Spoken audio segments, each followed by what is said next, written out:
जय भोले की दोस्तों, the incredible vlogger and explorer channel पर आपका स्वागत है। दोस्तों, हम रोज़ सावन के महामात्याओं के अध्यायों का श्रवण कर रहे हैं। आज मैं आपको चौथे अध्याय का श्रवण कराऊंगी। आप सभी मेरे चैनल पर अंत तक बने रहें और अध्याय का ध्यानपूर्वक और श्रद्धापूर्वक इसका श्रवण करें। इससे पहले अगर आपने मेरे चैनल को अभी तक सब्सक्राइब नहीं किया है तो मेरे चैनल को सब्सक्राइब करें, लाइक करें और अपने दोस्तों के साथ शेयर अवश्य करें ताकि इन कथाओं का अधिक से अधिक प्रचार हो सके। तो दोस्तों, हम शुरू करते हैं चौथे अध्याय का श्रवण इस वाले मंत्र के साथ। कर्पूरी गौरम करुणावतारम संसार सारम भुजगेन्द्रहारम सदा वसंतं हृदयाल वंदे भवं भवानी सहितं नमामि, भवं भवानी सहितं नमामि। तो दोस्तों, श्रावण मास में आप इस मंत्र का जाप जरूर करें। यह मंत्र बहुत ही शक्तिशाली है, बहुत ही प्रभावशाली है। इस मंत्र के प्रभाव से आप सभी पापों से मुक्त हो सकते हैं। तो आइए अब हम शुरू करते हैं चौथे अध्याय का श्रवण। शिव शंकर बोले, हे ब्रह्मा पुत्र सनत कुमार, अब मैं तुम्हें धारण पारण व्रत के बारे में विस्तार से बतलाऊंगा। उसे आप शांत भाव से मन लगाकर सुने। धारण में व्रत तथा पारण में भोजन निहित है। इस माह के समाप्त हो जाने पर उपवासी को उद्यापन अवश्य ही करना चाहिए। इसके साथ साथ पुण्याहवाचन करवाकर आचार्य तथा अन्य ब्राह्मणों का वरण करना चाहिए। घट के ऊपर महादेव पार्वती की सुंदर प्रतिमा स्थापित कराकर श्रद्धा भाव और भक्ति सहित रात्रि भर जागरण करते हुए पूजा अर्चना करनी चाहिए। रात्रि जागरण करते हुए शिव पुराण कीर्तन का श्रवण भी करना चाहिए। अगले दिन स्नान व दैनिक कार्यों से निवृत्त होकर हवन करना चाहिए। हवन में इस मंत्र का जाप करते हुए तिल और चावल की आहुति देनी चाहिए। मंत्र इस प्रकार है। ओम त्र्यंबकम यजामहे सुगंधिम पुष्टिवर्धनम उर्वारुकमिव वंदनान मृत्योर्मुक्षीमामृतात्। और इसके बाद अगली आहुति के लिए इस मंत्र का जाप करें। वामदेवास विद्महे महादेवाय धीमहि तन्ना रुद्र प्रचोदयात्। मंत्र का उच्चारण करते हुए चावल और घी की आहुति प्रदान करें। खीर की आहुति देते हुए षड अक्षर ओम नमः शिवाय, ओम नमः शिवाय मंत्र का उच्चारण करना चाहिए। तत्पश्चात पूर्णाहुति होम कर बाकी के कार्यों को पूरा करना चाहिए। फिर उसके पश्चात बुलाए हुए ब्राह्मणों को भोजन कराकर आचार्य की पूजा अर्चना करनी चाहिए। भगवान शिव ने ब्रह्मा पुत्र सनत कुमार से कहा कि हे मुनि श्रेष्ठ, इस ढंग से व्रत संपन्न करने से प्राणी अनेक पापों सहित ब्रह्म हत्या से भी मुक्त हो अंत में सद्गति पाता है। यह एक निर्विवाद सत्य है। शिव जी बोले, हे ब्रह्मपुत्र, अब मैं तुम्हें इस श्रावण माह में किए जाने वाले व्रत की विधि कहता हूँ। यह भी आप ध्यान पूर्वक और दत्तचित्त हो सुने। पुरुष अथवा नारी को इस व्रत को करने के लिए ब्रह्मचर्य व्रत को धारण करते हुए प्रथमा तिथि को व्रत का संकल्प कर लेना चाहिए। अमावस्या वाले दिन मनुष्यों को वृषभ ध्वज धारण किए हुए पार्वतीपति महादेव का षोडशोपचार से पूजन करना चाहिए। विसर्जन से पूर्व ब्राह्मणों को वस्त्राभूषण दक्षिणा स्वरूप प्रदान करें। उन्हें भोजन ग्रहण कराना चाहिए। हे ब्रह्मपुत्र, इस उपाय से श्रावण मास का व्रत धारण करना मुझे अति प्रिय है।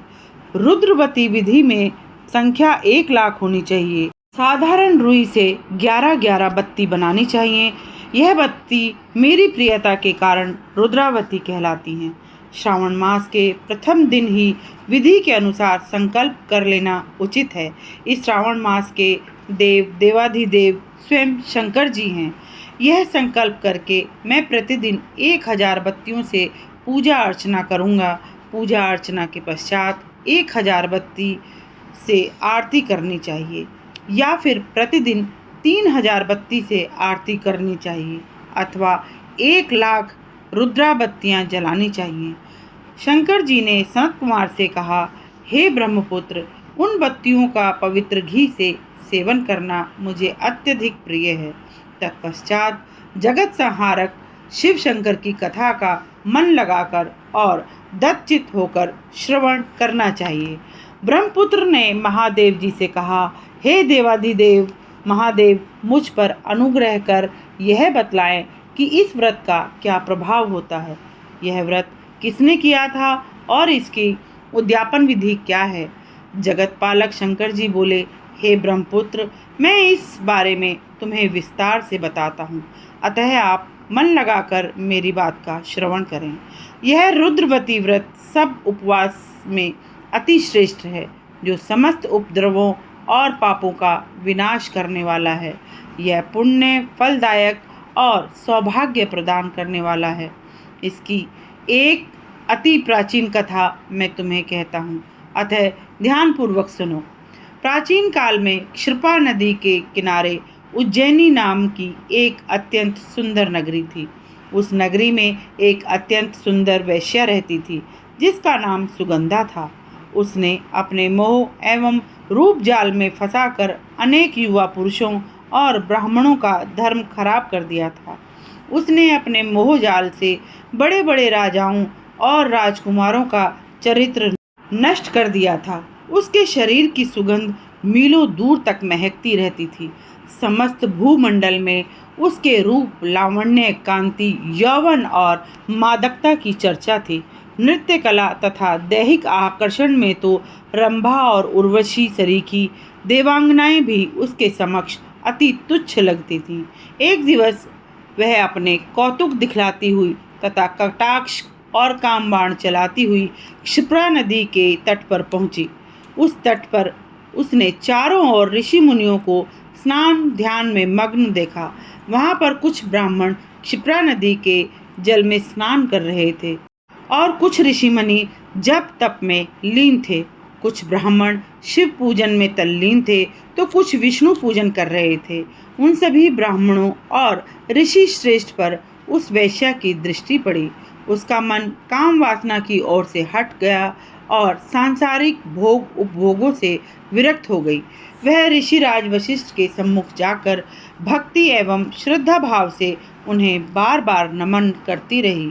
तब उसने अपनी सांसारिक सुखों से विरक्त वाणी में महर्षि वशिष्ठ से अपने पाप कर्मों के विनाश हेतु उत्तम उपाय पूछा। उसने ऋषिराज से करुणावाणी में कहा, हे अनाथों के नाथ, हे त्रिलोकपति, हे जगत पालक, हे योगीराज, हे विपेंद्र, मैंने जीवन में बहुत दुष्कर्म किए हैं, पाप कर्म किए हैं।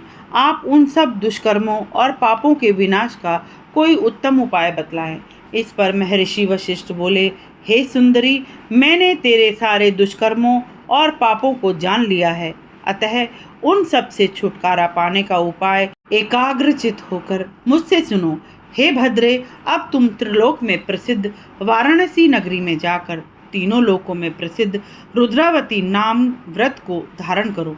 हे सुंदरी, यह रुद्रावती व्रत अत्यंत ही कल्याणकारी है तथा महान फलदायक होने के साथ साथ शंकर देव को भी अति प्रिय है। इस व्रत के धारण मात्र से ही सद्गति प्राप्त होगी। महर्षि वशिष्ठ की कल्याणकारी वाणी सुनकर वह वेश्या अपने समस्त धन संपत्ति, नौकर चाकर, मित्र व संबंधियों को देकर बनारस चल पड़ी। वहां जाकर उसने नियम व विधि अनुसार रुद्रावती व्रत ग्रहण किया। उस व्रत के पुण्य के फलस्वरूप वह वेश्या मरणोपरांत पंचभूत सहित शिव देह में विलीन हो मोक्ष गति को प्राप्त हुई। इस प्रकार जो स्त्री यह व्रत धारण करती है और उसे पूरा करती है, उसे वह सब प्राप्त हो जाता है जिसकी वह कामना करती है। शिवजी ने सनत कुमार से कहा, हे सनत कुमार, अब आप मुझसे माणिक्य बत्तियों का महात्म्य मन लगाकर सुने। इन माणिक्य बत्तियों की मात्र व्रत धारण से ही नारी मेरे अर्धासन को प्राप्त कर लेती है, जहाँ पर वह महाप्रलय होने तक मेरी प्रिय होकर सुखपूर्वक निवास करती है। मैं व्रत पूरा करने के लिए व्रतोद्यापन हेतु उपाय बतलाता हूँ, वह आप निश्चिंत होकर मुझसे सुने। घर में पार्वती के साथ महादेव की मूर्ति स्थापित करें। यह प्रतिमा स्वर्ण निर्मित होनी चाहिए। वृषभ प्रतिमा जिस पर शिव सवार होते हैं वह चांदी की होनी चाहिए। नियमानुसार वह विधि पूर्वक पूजा अर्चना करनी चाहिए। इसके साथ साथ रात्रि जागरण भी करें। प्रातःकाल नियमानुसार नदी जल में स्नान करना चाहिए। तत्पश्चात भक्ति भाव और श्रद्धा पूर्वक आचार्य का वरण कर एकादश ब्राह्मणों के सहयोग से घी, पायस और बेलपत्र होम पूरा करना चाहिए। आहुति पूरी करने के पश्चात पति पत्नी सहित एकादश ब्राह्मणों को श्रद्धा भाव से भोजन ग्रहण करवाना चाहिए।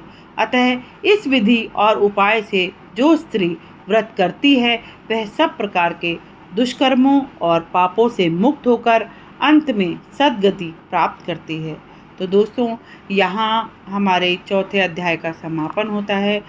आप सभी पर भगवान शिव की कृपा इसी तरह बनी रहे। मेरे साथ आप इस मंत्र का उच्चारण कर आज के वीडियो का समापन करते हैं। कर्पूर गौरम करुणावतारम संसार सारम भुजगेंद्रहारम सदा वसंतम हृदयालु वंदे भवम भवानी सहितं नमामि, भवम भवानी च सहितं नमामि। दोस्तों, आप सभी इसी तरह मेरे साथ जुड़े रहें। मेरे चैनल को सब्सक्राइब करें, लाइक करें, शेयर करें और अंत में एक बार गहरी और लंबी सांस लेते हुए मेरे साथ ओम का उच्चारण करेंगे। ओम।